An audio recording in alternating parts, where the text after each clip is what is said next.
Hi, Pat. How are you? I'm good, Kathleen. How are you? I'm good. It's so nice to see you. Yeah, it's very Um, nice to see you. all right, I want to do quick introductions for people who don't know one of us. I'm Kathleen Mulligan, co-director of the NLLI, and you are.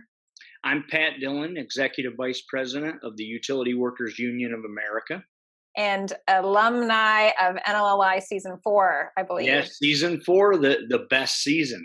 Yes, we each of us believes that our season was the best season, so that's good that you're No, I think repping. we start. I think we started it. Did you? Yeah. Yeah, we were the Okay.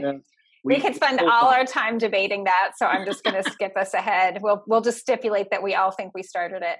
Um, you are in Michigan, which is a really intense place to be experiencing what's going on. So first of all, let me ask you, like, where, I can't remember where in the state you're actually based, and then how is your family experiencing the crisis?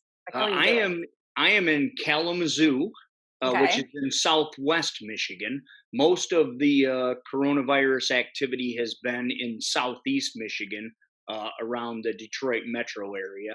We're sheltering at home, 100% supportive of what the Governor Whitmer, her orders to do so. And I've got to spend a lot more time with my wife as a result. Mm, So it's been fantastic.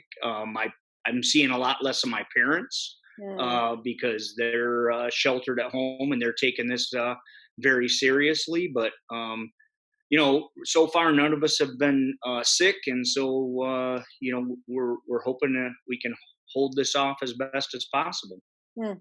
Yeah, that's really good to hear. Um, so, as I understand it, most of your members are essential workers, and some of them are working from home. But you have a lot of people that are still like going to their various job sites, and so I think people would be really interested in understanding what does it look like for utility workers. Like, what kind of work are they doing, and then what are you finding in terms of how confident your members are that they're safe? Like, what are some of the provisions that you're asking for and that are being met? Yeah. So, utility workers have always considered themselves among first responders. We're Hmm. not necessarily classified that way, but quite often first responders are waiting for us to show up in Oh, order to make sure. it safe before they can actually do what they do as first responders. That's like police, fire, EMT.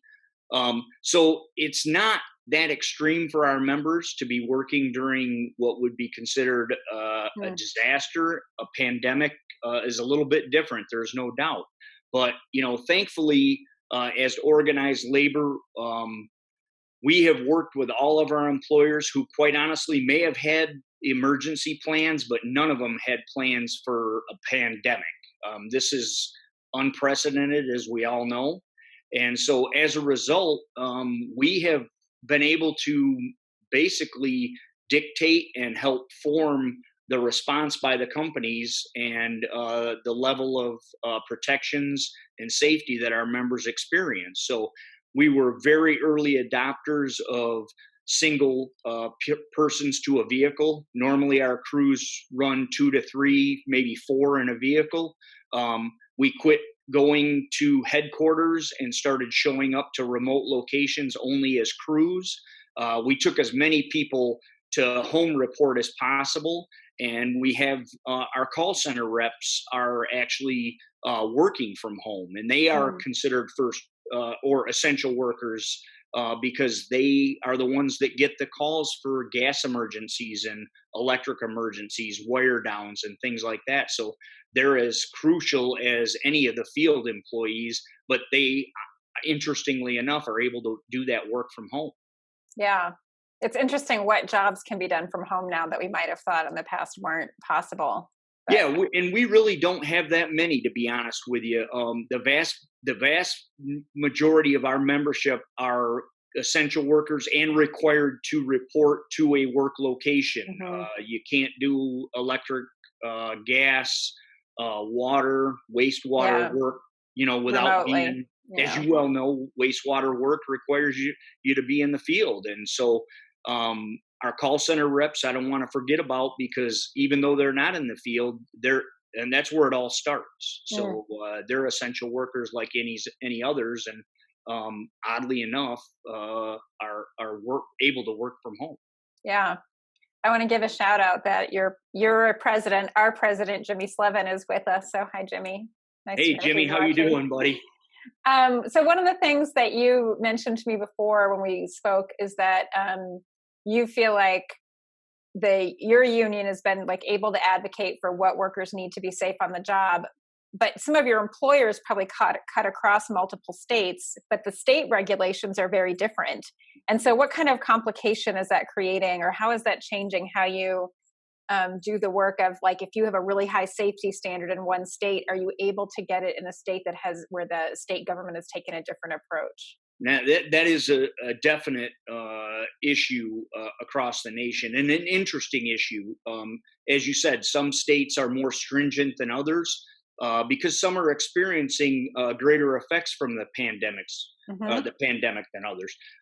What's even more interesting is we may have multiple employers within a state, Hmm. and to see those employers' response, it it's different with every one of them. There are some common responses, but for the most part, they're making it up as they go. And quite honestly, there would be no consistency if it were not for the fact that there's a union on site, that it's utility workers, and we are one of the unions that is most active in safety of our members. We've got a very large safety committee, a national safety committee. We got them going on this immediately before anybody was even calling it a pandemic.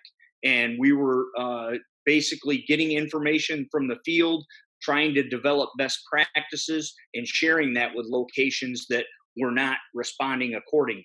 Hmm. It's a challenge. Not all employers agree, and just like not all states agree. But thankfully, as organized labor, we're able to dictate how our members are going to be treated, and the requirement that they have safe working conditions in the worst of times. Yeah, it's made me think a lot about, we all know in some of our unions, we have members that are like, what does the union ever do for me? They don't necessarily understand how their wages and benefits are connected to collective bargaining or what have you. But it has felt in this time like the importance of unions in terms of being able to bargain for what it means to be safe on the job is really in the spotlight. And that I hope that our members, members across the labor movement, are seeing very tangible, real benefit to their union membership that goes to the point of them having the ability to negotiate or make demands for what they want. So I wonder if you're feeling like your members are staying really connected to you, or are you hearing back from them how much they value having the union able to be a powerful voice on safety and health issues? Yeah, definitely. I think without exception, our local unions have been working side by side with their employers to dictate how this is going to be handled and how the employer is going to move forward, whether it be uh, establishing new work schedules, figuring out social distancing, doing everything possible to maintain the level of service that our customers are expecting from us, and at the same time ensuring that we're doing that safely and that members are able to reasonably go to work and not feel like they're going to return home and jeopardize their families, or their neighbors or anyone else they may be interacting with. But certainly, members, I think, are understanding a greater value in the union as a result of this. But I think also non-members, the Mm. unorganized, are seeing, the advantage of a union is you have a voice in the workplace. And if you don't have a voice in the workplace, then they're just going to tell you what to do, and it may not, and probably is not, in your best interest. Yeah, As well, let's hope that this opens the door for organizing that hasn't seemed possible before. yes, anyone watching that's interested in becoming a utility worker, contact. um, okay, I don't want to let you go before we talk a little bit about what it means to reopen and the reopening protests in Michigan. And many of us, including me, are living in states where we're having very regular protests. But the images coming out of the state capitol in Michigan are just jaw dropping. The kind of like armed protest. And then I think early on I had read about protests where people were blocking the entries to the hospitals. So it goes beyond just trying to make a political statement, but actually making it difficult for sick people to get the health care they need. So I'm just curious, like, first of all, are you hearing from your members, are they clamoring for reopening, or are they, you said that you're fully supporting what the governor is doing. Are you hearing from your members, like, we want to keep the economy more in this state of somewhat shut down in order to maintain safety, or are you hearing from them at all on this issue? No, I think there's a great concern about rushing the reopening. I think everybody wants to get back to normalcy, Yeah. but I think that people do understand. Most of the membership understands that rushing into this is could certainly result in what we're seeing in other countries, and that's kind of a backlash or a resurgence of Yeah. the virus. And if you look at the protests that are taking place, and I was protesting in 2013 at the state capitol over right to work, and I was locked out of the people's house. Hmm.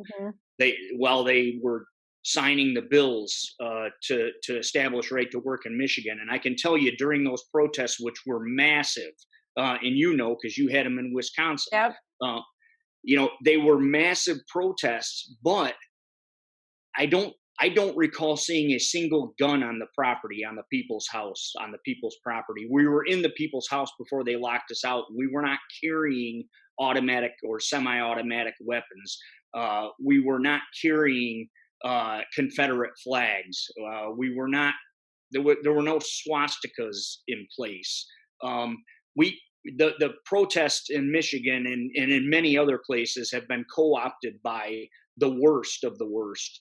And what we've kind of deemed them in Michigan is the Flu Klux Klan, Yeah. because they have co-opted what is some disagreement with the shutdown of the state, but they've co-opted it for other political purposes, and it's disturbing, it's disgusting, and I like to ask if Black Lives Matters had hosted a protest on the state capitol, and young black men had shown up with semi-automatic and automatic weapons on the people's grounds, it would have been mass chaos with mass arrests. Mm-hmm. But when you get a handful of privileged white men that show up dressed as terrorists, carrying semi-automatic and automatic weapons, somehow that's okay. It's very disturbing.